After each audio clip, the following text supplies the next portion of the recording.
Welcome back, Sentinels. Welcome back. Another episode of Black Father Sentinel, where we are changing the narrative of how fathers are depicted as well as discussed in today's society. Back with another heater for you all, and I mean this one is a hot one. But before we get into it, let's make sure we take care of business. Hit that subscribe button if you haven't done so already. Hit the like button if you haven't done so already. And make sure, especially at the end of this video, to leave a comment because I'm curious to see what you all have to say about this topic. And then last but not least, if we want to continue to push this narrative forward, make sure we hit that share button. All right. I thank you all in advance. All right, let's jump right into it. So this one is entitled I Come First. Me. I come first.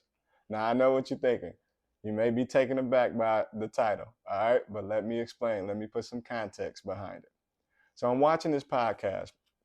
This was literally like the day before yesterday. I'm watching this podcast. I won't mention the podcast, but it's a group of men on there to the tune about 7 or 8. I think it may have been even been about 10 men. So it's a diverse group of men. Some are married, some are single, and some are dating. Okay. Now they were talking about a bunch of different topics. We're talking about marriage. We're talking about do men cheat. We're talking about who should be responsible for the finances. What is the man's job? What is the woman's job? Just a bunch of different topics. It was just like a man talk. However, in the crowd, there were females as well as men in the crowd. Okay. So they're talking about a bunch of different things, but this one specific topic came up that just caused the crowd to just go chaotic based off the response of one individual. So the question on the table, and it wasn't explicitly this, I can't remember exactly what it was, but it was along the lines of this. Who comes first in the relationship? Now, again, that wasn't the explicit question, but it was along those lines. It was basically asking who comes first in the relationship, the man or the woman, right? And so again, it's a mixed group of individuals up there, and they just like each guy got his chance to speak on the topic, and they were just beating around the bush. Like even I was getting like upset, like, dude, come on, somebody say something real. Like it was just my wife and then my kids, and then I got to take care of this. And so I totally understand what they were saying, but I just thought it was just cliche expressions that they were utilizing. Okay.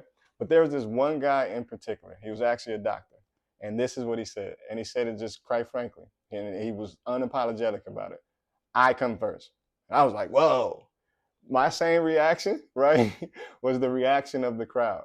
The crowd went ballistic to like for 30 to 40 seconds. Like they had to be calmed down so he can actually elaborate on his thought. Now, here's what he meant by this. Now, when I first heard it, I was just like, okay, that's cool. You're definitely gonna have to explain yourself, brother, because otherwise you're gonna have everybody on your back.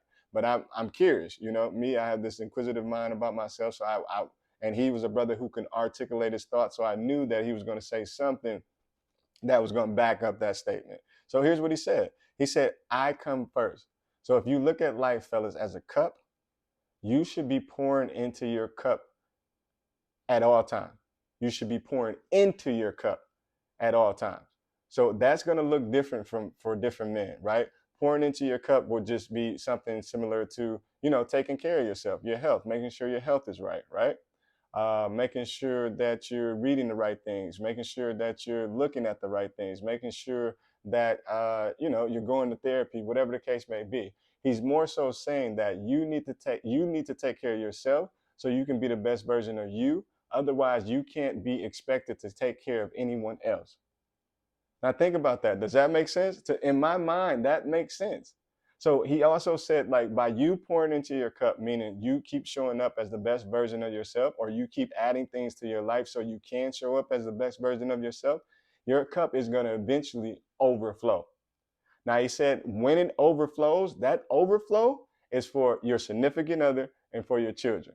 Anything outside of that overflow is not going to be enough of you to give out. And I was like, whoa. Now, the crowd, they went crazy after that as well, specifically the women, right? Because, they want to be taken care of, whatever the case may be. I understand it. But as I thought about it, and as he expounded on his thought even more, I'm like, I've been subscribing to this type of thought process my whole life. Like anytime I come in encounter with any woman, I tell her flat out, like, you have to make it all about me or I cannot make it all about you. Like I just can't. So he's saying that society is not designed to build men up, like at all. Like, think about that, fellas. I talked about this in previous videos. Like, we really don't have any outlets. We really don't have a place that we can go and get recharged. You get what I'm saying? Like, some of us are trying to do better. We're trying therapy. You know, some of us have, people that we can talk to. But a lot of times, society systematically is not designed for us to get rebuild or recharge. Now, if we flip it to the woman side of it, they have a multitude of different avenues or different resources that they can utilize in order to recharge themselves. They tend to have a more, I guess, circle of individuals that help to uplift them than we do. Whether it's their girlfriends that's giving them bad advice, whether it's their mom that they're talking to, whether they quite naturally might just go to therapy, right? We tend to think that that's like taboo. We don't really like, patronize with therapists as much. I think we're starting to do better. I think it's becoming a norm, or it's trendy right now. So some of us are taking advantage of it. But quite naturally, they have more of a support system than we do. And I talked about that on a previous video. And so he was saying, like, in order for you to be the best you can be, you can never pour out of your cup. You can only pour into your cup. And you have to pour into your cup so much that it overflows. Now, I know some of you all are thinking, and I was thinking the same thing, that's selfish as hell. You're absolutely right. That's selfish as hell.